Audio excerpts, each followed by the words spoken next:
Ngayon, gusto mo nang iwaksi sa isipan ang tuksong inilalapit sa iyo ng mga kaibigan mo at baka nga maimpluwensyahan ka at di rin lingid sa iyong kaalaman na ang tukso ay marami ng sinalantang pamilya, sinisirang buhay at kinabukasan ng mga bata.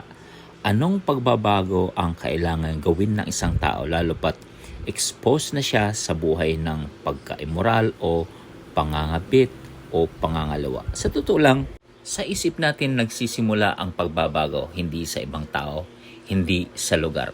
Marahil matapos nating muni-munihin ang ating sarili, makapag-isip-isip tayo, makapag-plano, mas naisip natin kung anong dapat gawin, kung ano ba talaga ang plano mong mangyari sa buhay mo. Dalawa lang naman ang pagpipilian ng tao, katahimikan o gulo sa buhay.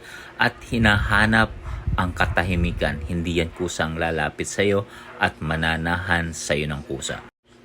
Kung nasumpungan mo na